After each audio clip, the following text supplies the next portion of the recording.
po. Grabe. Ito naman, mga kababayan, pag-usapan natin. Kahapon ba yon? Napag-usapan natin itong pagdakma ng cellphone nitong si Maris Umali. Mga kababayan ni Hanilet Abancena. Ngayon, may lumabas na bagong anggulo ng video na kung saan ay naka-zoom. Mga kababayan, ito palang si Hanilet Abancena or Abancena ay ang bilis na karma. Alam niyo kung bakit? Mga kababayan, digital na kaagad ang balik dito kay Hanilet. Ito panoorin ninyo. Iba palang cellphone ang kanyang nadakma. Akala niya, cellphone po ito ni Maris Umali. Kaya si Maris Umali ay nakatawa lang ng nakatawa dito kay Hanilet. Tingnan nyo ha.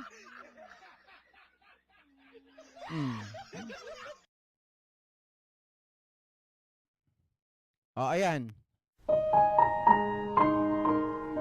Ayan, may cellphone sa harap. Si Maris Umali, kung titingnan natin, mga kababayan, yung cellphone niya, wala pong parang stick, di ba? Walang stick. Ayan, oh. Kung pagmamasdan nyo yan, ayan, talagang hawak-hawak lang niya yung cellphone. Ayan, hawak lang niya. Walang stick. Walang stick. Ayan. Pero, mga kababayan, dahil siguro sa galit, etong si Hanilet, iba po yung nadakma niya. Ayan. Merong pumunta na babae, itong babae na to, na naka-gray. Gray ba yan, mga kababayan? Ayan. Ayan, yung pumunta, siya yung may hawak nitong cellphone na to na may stick. Ayan. Ito naman yung cellphone ni Hanilet. Ito, hawak-hawak lang niya sa kamay. Pagmasdan yung maigi, kung ano yung ginawa dyan, mga kababayan. Pahiyang-pahiya itong si Hanilet sa kanyang pinaggagawa eh. Ayan o, kita nyo yung camera? Naharangan yung camera ni Maris Umali, mga kababayan. Pero itong si Hanilet, akala niya, yung camera na nasa harap niya, yung may stick, yun ang hinablot niya, mga kababayan. Tingnan nyo si Maris. Natawa lang yan. Nakangiti lang.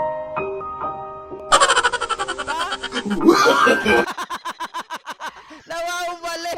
Mga kababayan, ano ba to? Duling? No. Nagkamali siya eh. Tuloy ko.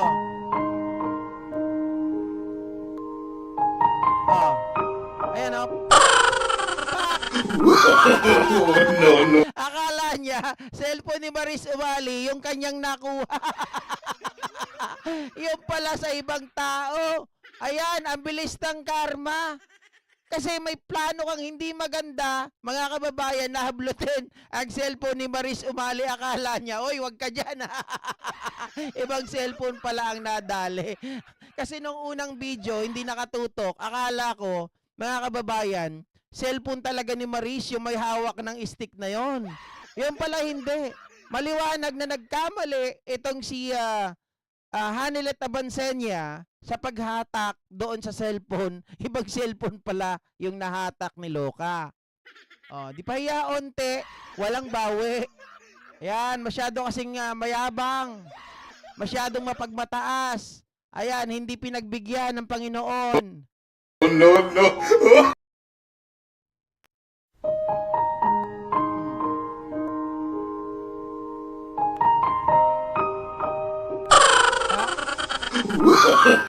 Sabi ni Maris Umali.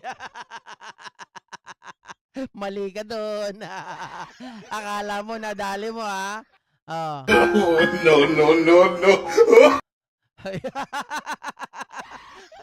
Pahiya si Loka. Dahil naisabit ko lang yan, mga kababayan.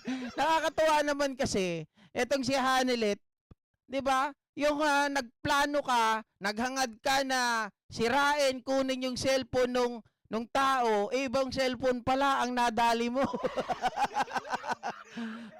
Eto naman pag-usapan natin, mga kababayan, taga Malabon ulit. Etong mga sandob